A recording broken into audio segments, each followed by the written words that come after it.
In the pitch, living my dream. I don't think that they ready.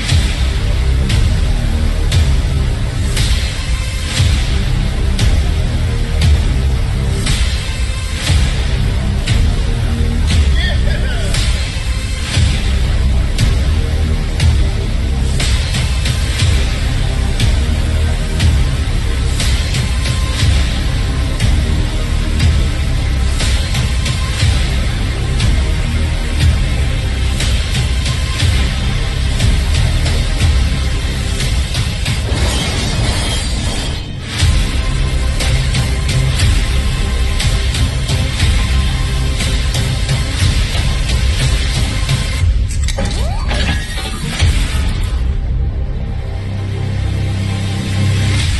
51 podcast. Let's go. This is Cap Houston right here. Bobby, what you got for me?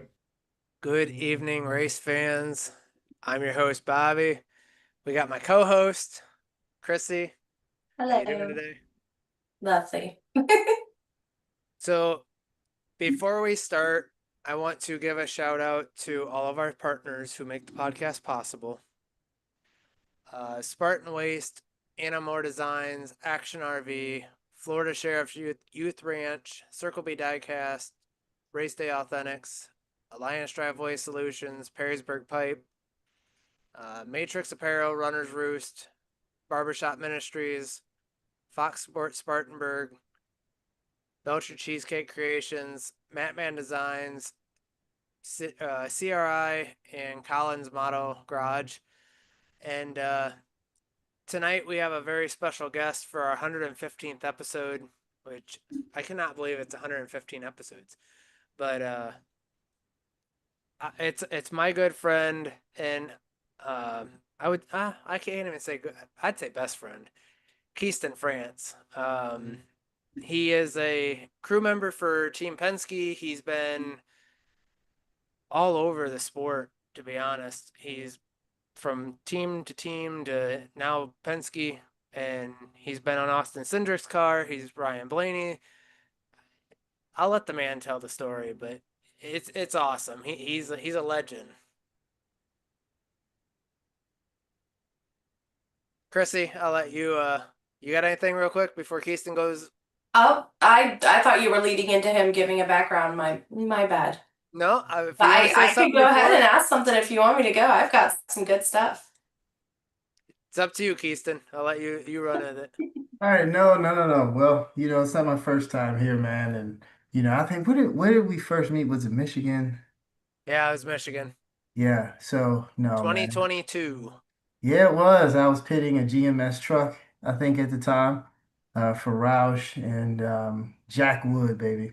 But no, man, I appreciate that, man. You've been an awesome individual as well, and hey, I'm glad to be back here, man. I'm glad to, start helping out a little bit with what you got here, man. I love the podcast, and hey, man.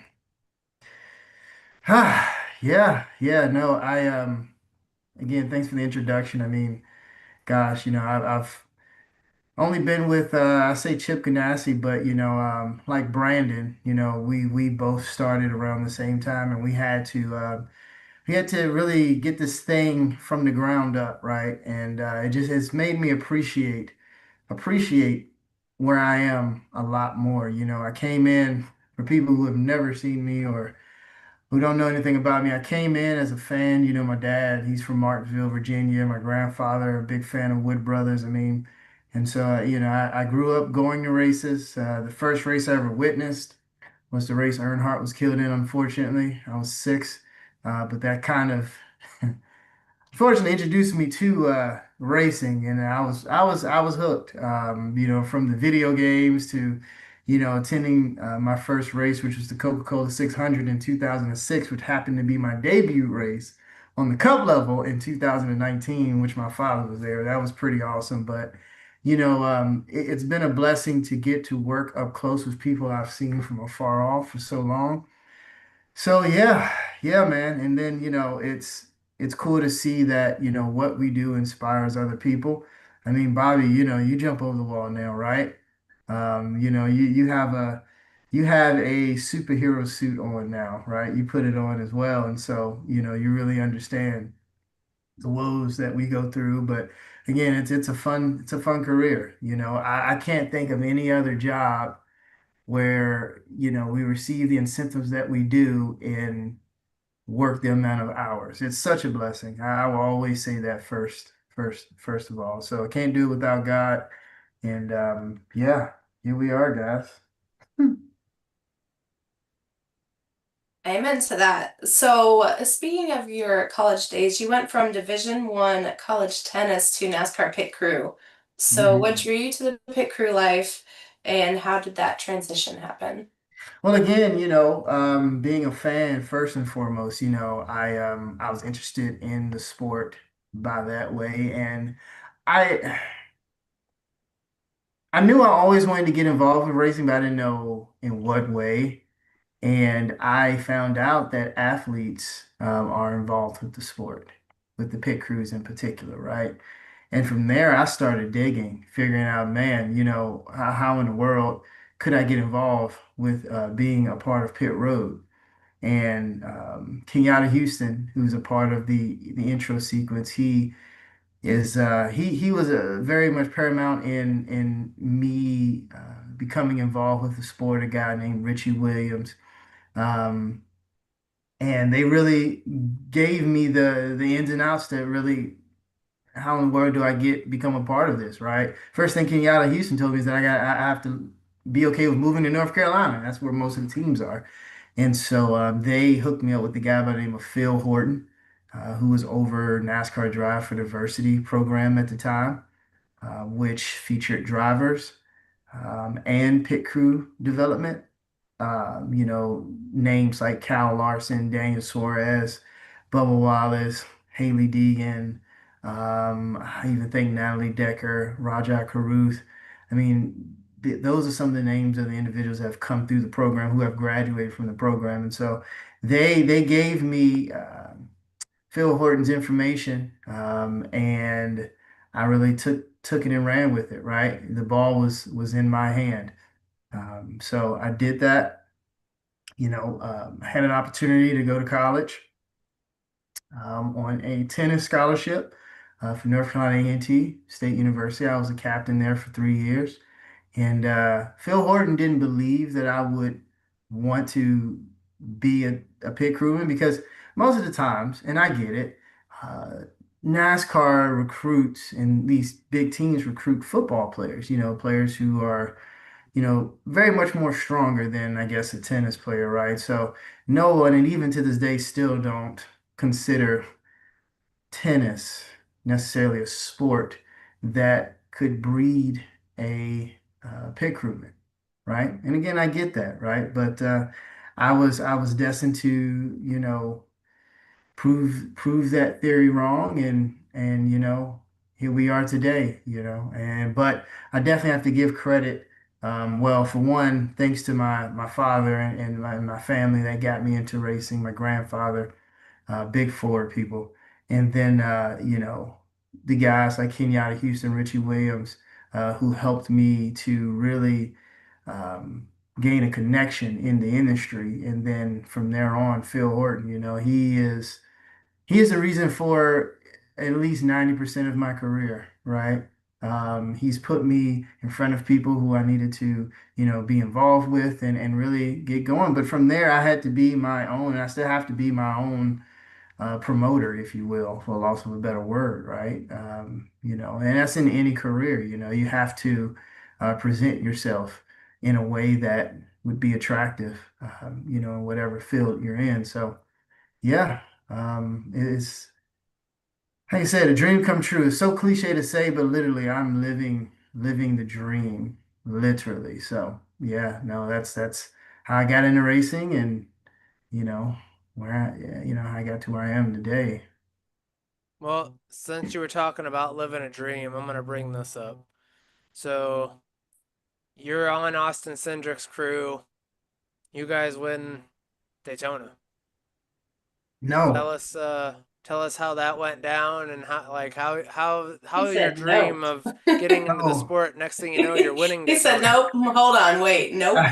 I gotta correct you, Bobby. I'm sorry. I didn't know. I didn't know. I thought you were done. I didn't mean to cut across you. No, actually, I was not on that car. I was pitting the 16 car for AJ You Allmendinger. were. I always thought you were.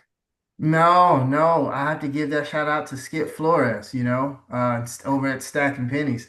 He was the guy that was on the car, and that's who you witnessed celebrating. I came in a year later, Ah, that's um, right. but that was what, 2022, right? Yep. 2022. Yeah, I was still at Trackhouse at that point, and I was pitting the 16 Cup car for AJ. I Um, forgot about that. so yeah, that's where I was. But not long after that, I got hired. That's late that summer. I got hired by Penske and started on the 21 car. Which, in my opinion, if there's any type of pressure, right, that was probably the most pressure, even more than being a part of the two car. And I would maybe even venture to say the 12, but I'm not going to really say that. The 21 car that number, right? And I'm sure you guys know the history of that program. It was very near and dear to me because, again, my grandfather was a huge fan of the Wood Brothers. He remembered when they first came to be, right? They lived right down the road from their original shop. And I knew how important that was to my family, like this team was to my family. So being able to say I pitted the coveted 21 car, the team that actually um, were the first to put fast pit stops on the map, if you will. They were the first to re-engineer or change pit stops, right? The Wood brothers, I want to say they're the oldest team in the sport, right? Just Yep. knowing how big that organization is and how just monumental they are historically, whatever. I'm trying to put my words together, right? But just knowing how major they are, that was the pressure cooker for me, if anything else. But no, yeah, I was not a part of that, unfortunately. But it was cool to witness, I guess. But and then later becoming a part of that of Team Penske, that even made it better. So yeah. No, I'm sorry. Did you ask anything else, Bobby? Because again, I cut you off. I didn't mean to do No, that. I think you're gonna start there, but you're yeah. good. I made a mistake. I would always thought it was the other way around, but no. I had a guest ask a question of what was your biggest win that you've had so far, Oh man. and I know that's a tough question for you because you've won so many races. Well, man, I don't want to go down this road. I don't want to get emotional. Flip, Bobby. Fudge. Okay. Um, it was Nashville last year. So far, that's been my biggest win, even over my very first one, which was at St. Louis with Austin Cindric. The reason why that win was so major was because, you know, as a lot of people know, being a pit crewman, it's hard to find it's hard to find stability, right? And we can get moved around at any moment. It is a performance-based job, and we get that. But I had been moved off of the two car, which kind of hurt me a little bit after the 2024 season. And I had the opportunity to pit on the 38 car through Penske. Um, but that hurt. But I pressed on regardless, and you know, my career and our lives are really are a testimony to how good God is, and that if you continue to trust Him and have faith in Him, He won't let you down. And with unfortunate things happening on 12 at that point in 2025, I had the opportunity to, become a part of that unit. and that was one of my first wins, and it was kind of like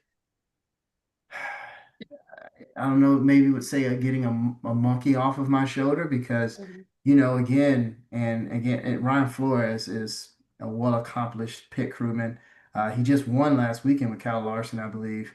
On the Xfinity side, he's now at Hendricks, but I can only imagine how he feels. But, again, with that shuffling around happening and my opportunity back on a top car, it was just it was just maybe should I say a surreal moment because it was like, wow, don't give up. You know what I mean? Like, all right, I know Keaton, that's everybody says that, but you really cannot give up, man. Because the moment you throw in the towel, you're done, right? Continue to bet on yourself and believe in the Lord, and He'll look out for you. And that was just it was a reminder from Him that, hey, I got you, Keaton. Don't worry about anything, right? And so that was a big win for me. And um, we were able to, I mean, that's the trophy for that race is pretty awesome, right? I wish I didn't, man, I wish I didn't. I have the guitar from Nashville hanging up on my wall right now. So it was pretty Oh, cool nice. to achieve that. And it's so funny, and I'll end here, but Rajah Caruth won the truck race. And I texted him, I was like, hey man, listen, after we win on Sunday, we need to go take some lessons, dude. All right. And so it was just so funny how we actually won the race. It was like, oh, flip, we actually won the race. So yeah, no, Nashville 2025 most certainly was my biggest win so far. Yeah. So did you go get those lessons? No, not yet. We're trying to set that up. Uh-huh. But yeah, no, right now it's just sitting in my case as a trophy. My uncle, who's an amazing guitarist, I allowed him to play it. It sounds amazing. I mean, it's a Gibson guitar, so it's the brand itself is amazing, but it sounds great. But no, I'm more of a drummer, so I can do that, but it's on its way. Stay tuned. I've already said this. Next time we're in Charlotte, we're Yeah, coming to visit just so we can yeah. see this guitar. Please do, man. Hopefully, I have a few more trophies by the time you get here. Martinsville clock. Like, oh my gosh, I have. Oh my gosh, I've been close so many twice. I've been so close to winning that race. That would be huge too, because that's my father's hometown. That's like my second home. So, and then to have a grandfather clock sitting in your house, like I have teammates who have three or four of them, right? And they don't have room for them. It's a great problem to have. Well, man. So we'll see. We'll see. Lord's willing, we'll see. But every win is awesome. Honestly, the win with Austin was not the first win. My first win was with Michael Self at Illinois State Fairgrounds. It was a dirt track, ARCA, with Billy Venturini, man. So that was really my first win on dirt. So shout out to dirt racing, man. But anywho. Yeah, yeah, no, Nashville was awesome. Freaking awesome. Oh, and I want to mention this too. I'm sorry, guys. So while I was, grinding it out in racing, working with, as an independent contractor, Brandon could definitely tell you about those days. I had a job at Cracker Barrel. I was a cook at Cracker Barrel. But later, maybe 2022, I got a job at Guitar Center, right? And so it was kind of, I texted Ryan and told him this story, but it was kind of a full circle moment because it's like, well, I used to sell guitars, right? And the race was sponsored by Cracker Barrel. And I used to work at Cracker Barrel. And it's like, wow, like okay, maybe weird to some, but that was awesome to me, right? Because I simply had affiliations with Cracker Barrel and selling guitar. So, boom, here we go. I win the what was it, Cracker Barrel 400 or something, but yeah, that was pretty awesome. Full circle moment for sure. It's like it was meant to be. Like you were saying, like God's way of saying, look, this is your race and you won it. So Yeah, that's how yeah. you know. We dominated that race too, I believe. Like we had a flipping car. But anyway, so yeah. So, okay, I don't know. You've been on a couple different teams, like you mentioned. Uh, So, how different are the environments from like the lower level teams to the higher level? I know like there's some obvious ones, but is there any difference maybe in like structure or dedication? I doubt it, but yeah, no, you're right. Dedication is 100% anywhere you go, right? Because whether you're considered a lower level team or a top tier team, we all want to win. No matter how it comes, we all want to win. The only difference is just obviously the budget, right? And understanding like if you're with the team, and I would really hate to call them lower level, but out of respect for every program that enters to race every weekend. But when you're with a team where the budget isn't multi-millions or billions, you really have to. Well, for me, I really gain an understanding of how important it is to take care of what you have, right? Because being with the team with a lesser budget. We can't always spend on newer bodies every week or, have our own optical scanning station, right? You know what I mean? We have to make do with what we have, right? I did five lug for 2 or 3 years. Like, with the bigger teams, you get a new bucket of lug nuts every week. But on a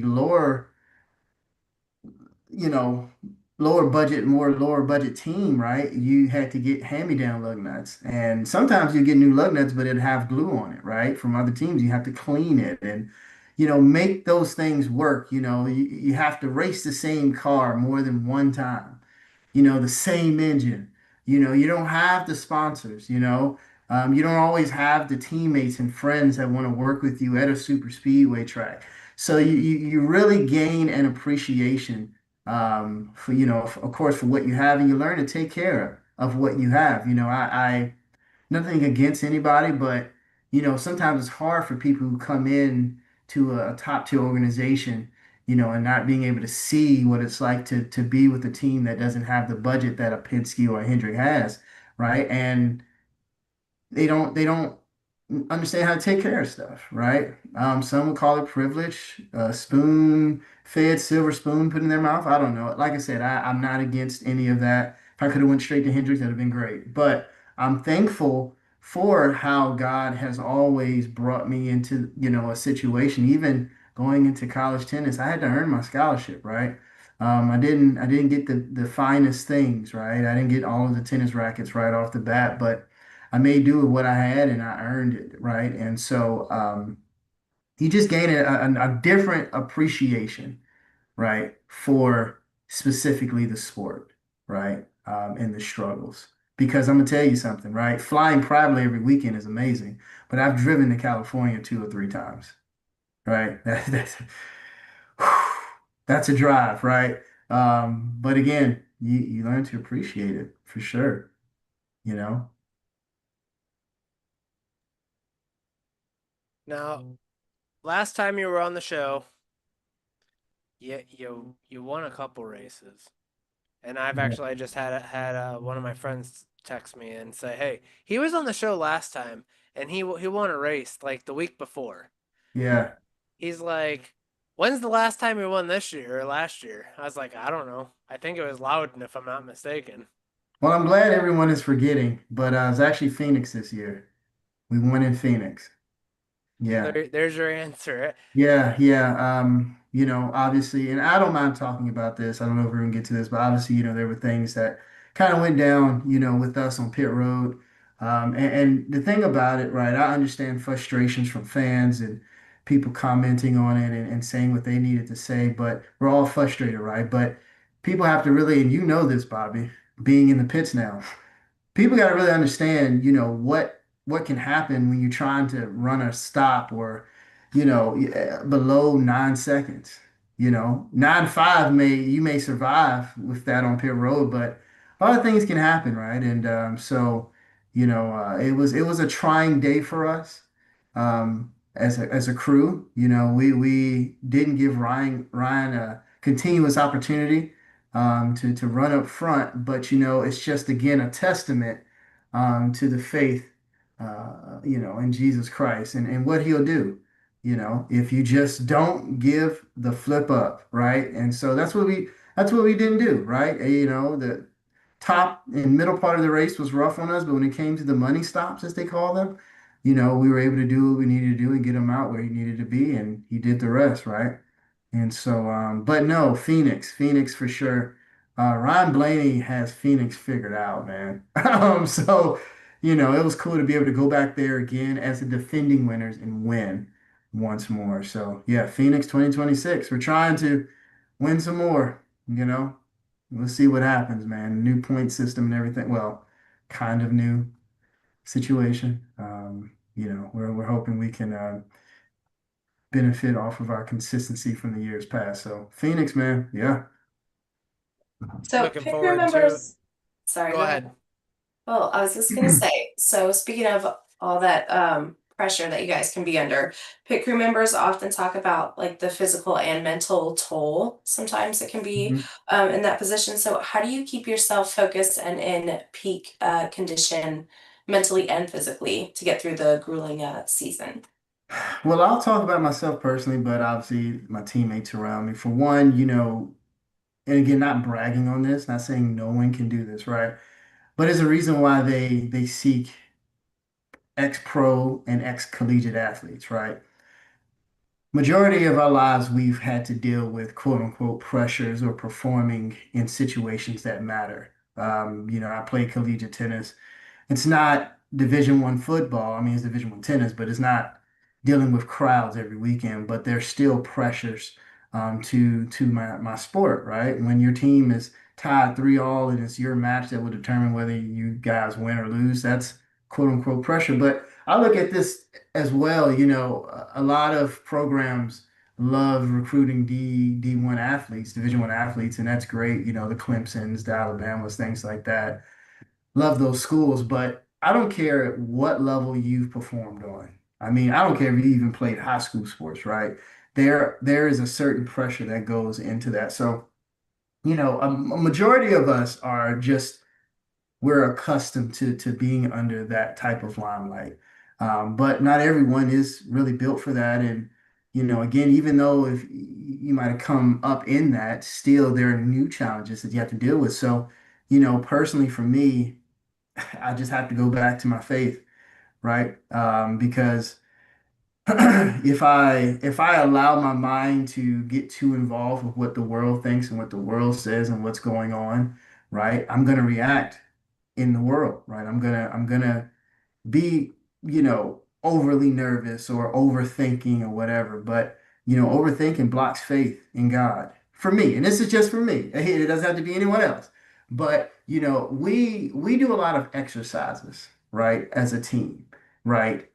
We have a mental, they call it a mental performance coach, but it's a psychologist, you know, that's hired for the team. And a lot of teams have that. And we'll do sessions where we'll sit, you know, amongst our each other and we'll discuss different things mentally. How can we achieve greatness, for an example, mentally, right? And we'll talk it through and we'll have meetings set up, you know, to where we can stay accountable to some of the things we've discussed mentally, you know, and mental health, because again, you know, it can get to you, you know. You play any sport, you know, things can get to you, right? I mean, whether the people are talking or not, if you have a bad day, like if you allow it, it can destroy you, right? It can cause certain thoughts and things that you know, you wouldn't normally, you know, allow in your life. So, you know, Penske, you know, in particular, you know, have done an amazing job hiring people in the mental performance department. We, you know, work with a nutritionalist, excuse me, to make sure that we're meeting our calorie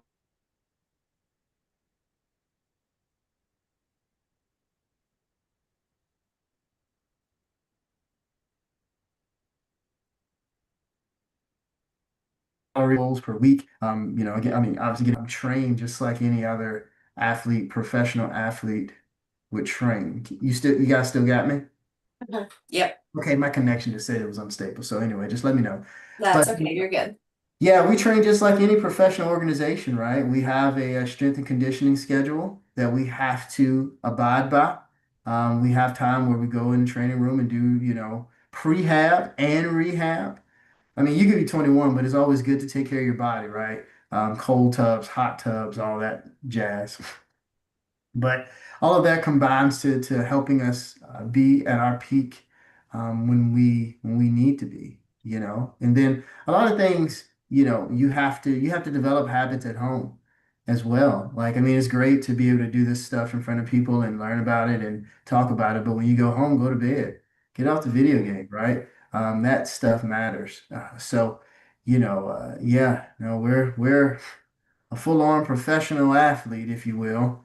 May not be making the millions that, LeBron James would make or whatever, but we certainly are paid well and we're expected to take care of ourselves. But again, Penske does everything they can to put stuff in front of us to give us at least a decent head start. So hope I answered your question, Chrissy.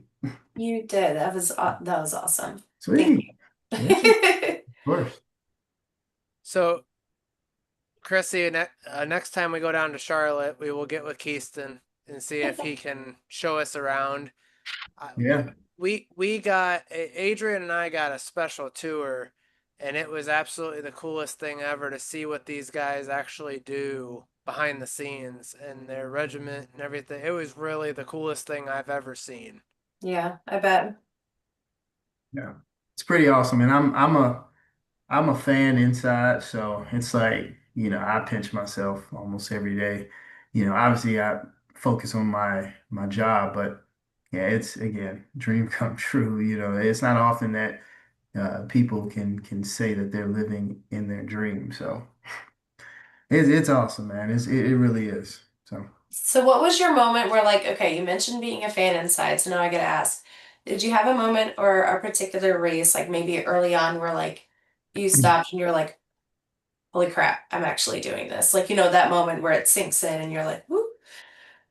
yeah, so this might be a weird moment, but I had a short stint pitting Joey Logano's car. Um, one of our guys got hurt, and I was on the two, so they moved me over to Joey's car. And it was Miami. It's actually the year they won the championship, the last year they won the championship. And so we're doing a four-tire pit stop. Right now, I've seen Joey in the shop, and that was an old freak moment by itself. Just be like, this is Joey Logano, this is Ryan Blaney, and to touch on those moments when I met Ryan actually for the first time inside, I'm like, oh flip, this is Ryan Blaney. But when outside, I'm like, hey man, my name's Keyston, and everything. Yeah, good to meet you. And inside, I'm freaking out. My dad and I, we have a running joke, man. It's like there's moments where I'm like, holy flip, like. Is that Dale Earnhardt Jr.? Like, is that what the fuck? Anyway, so back to the question. So we're in Miami and we're called to do a four-tire pit stop. And I think we had done two stops before that. Nothing had set in. I'm focused, doing my deal, what's in front of me, change the tires and move on.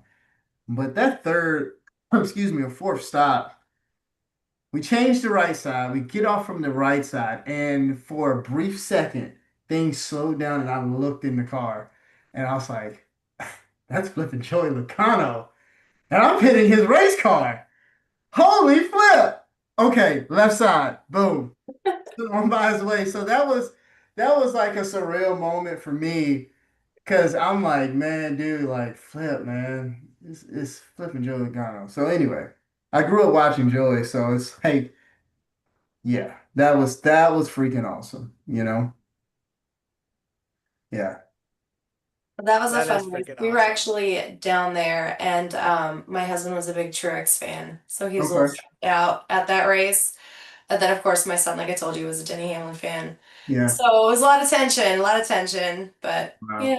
I was happy for Joey. There's a lot of people that were not happy for Joey at that track, Yeah. but he's another one of those personalities, I guess, that like you love to hate him or you hate to love him, but you know.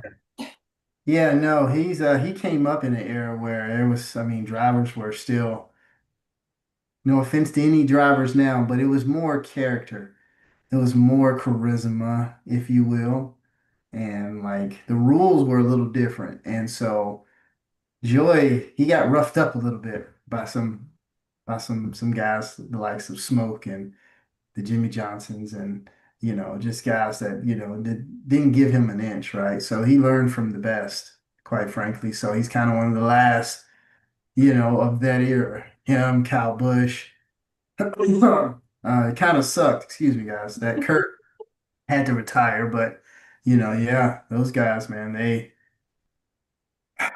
came up in a pretty interesting era. I guess in wrestling they would call it an attitude era, right? I feel like it was an attitude era for NASCAR when they came up. So yeah. So, Keyston, I said that probably be about 45 minutes. We got about 3 minutes left. I want to give you the chance to do your to thank whoever you'd like and tell people how to get a hold of you on social media and all that good jazz. Flip, you kicking me out, dude? Hey, man. All right. I get it. No, no, well, I You mean, can come back anytime. We would You're love to part of the touch base, show, of man. Your course. your your face is in the I intro. know, I know, I know, I know. I gotta edit some content, man. I love to do that. But no, seriously, I thank you guys, first and foremost for just thinking that I'm cool enough to be on your show. And I love seeing how this show is growing. Bobby. So that's a testament to your dedication, Chrissy. First time meeting you, amazing individual you are. So I really appreciate you guys in the questions. And I have to thank the Lord. We cannot do this thing without Him. I'm not trying to push my religion on anyone, but I just want you to know we would not be here without Him. So I thank Him. You can find me. I think it's the first time I've ever done this, right? You can find me on social media at France, just like the country, or Bill France. France, the number four Christ. France for Christ, right? I'm on Instagram, Facebook, Keyston France. Feel free to hit me up if you want. But usually Instagram and Facebook are my two main deals. I have a Christian podcast called Bible 360. You can find it anywhere. That. Yeah, thank you. Yeah. Yes. You can find that anywhere where they're doing podcasting, right? iHeartRadio, Pandora, your Spotify, Apple, Google, Amazon Music, Audible. It's everywhere. So and we're touching a lot of people in a lot of different countries. So praises be unto him for that. But check it out if you get a chance. That's Bible 360, Bible 360, and YouTube as well. But mainly those are the sources there for that. So I think that's all I got, Bobby. Yeah. Well, I had a I, great time talking to you. Thank you for hanging out. I'll definitely be following you. Everybody should be checking you out and following. Bobby, you got anything else? I just want to thank you, Keyston, for coming on. Thank you for being a part of the show Yeah. and letting us use your face and your pit stops on the intro because, like I said, you're a rock star, man. Hey man, it takes one to know one, and yeah, I got to start carrying my weight here, man. So definitely get some content over to me, and we'll start putting some stuff together, man. But I love what we got going on, and what you got going on. So keep that up, man. Who would have thought that I'd be pitting for a Ford team? Ha, ha. That's you're pitting for a 14 flip, Yeah. man. I love it, dude. But, hey, listen, man. I told you when we talked a while back, I said, well, one of these times I'm either going to be Ford, Chevy, or who knows, I may be a Yoda, and next thing you know, I'm in a Ford. You're in a Ford, man. Hey, I can say the same thing. My grandfather was a Ford fanatic, and hey, here we go, pitting for a Ford team. Well, second time around, 'cause first time was a Chevy team. But hey, there's nothing wrong with the bow tie. We're a Chevy IndyCar team, okay? So Chevy, we show love to them too, GM and all. But no, And again, I don't pit, but I support Ford. We've had Mustangs, my whole family. I actually have had an '04 Celine, an S281. okay. It was a dark shadow gray. She was production number 369. But Oh, last September, she burst into flames while I was driving. So now she is man. burnt down. Well, I'm glad that you're okay, right? Yes, of course. I know that car means a lot, but we can replace the car, not you. So That's right. I got the carcass. The plan is 1 year, probably 15 years. I'll rebuild it. But anyway, love the Ford. Got my sport. All right, we'll work on it, man. But anyway, cool beans, cool beans. Thank you guys so much, man. No problem. Thank you again. Yeah, no problem, no problem. Have a great night. All right.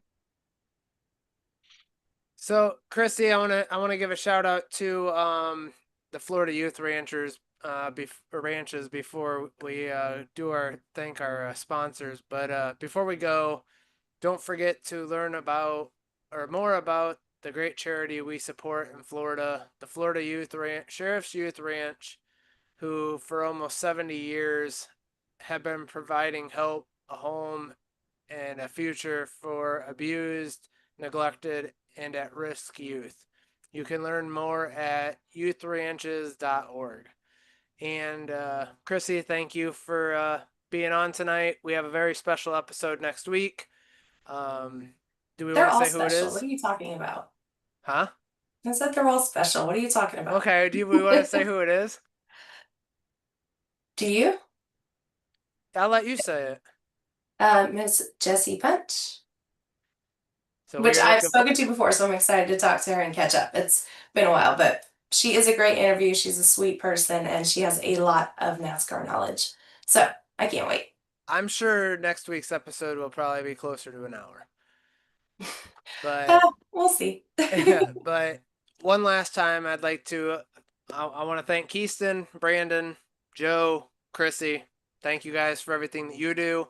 Want to give a shout out one more time to Spartan Waste, Anamore Designs, Action RV, Florida Sheriff Youth Ranches, Circle B Diecast, Race Day Authentics, Alliance Driveway Solutions, Perrysburg Pipe, Matrix Apparel, Runner's Roost, Barbershop Ministries, Fox Sports, Spartanburg, Belcher Cheesecake Creations, Matman Designs, CRI, Collins Motto Garage, and I forgot one thing, so I'm going to do it right now. This is Bobby signing off from the Action RV Studios because I forgot to say it when we first joined. So with that being said, we will see you guys next Tuesday. And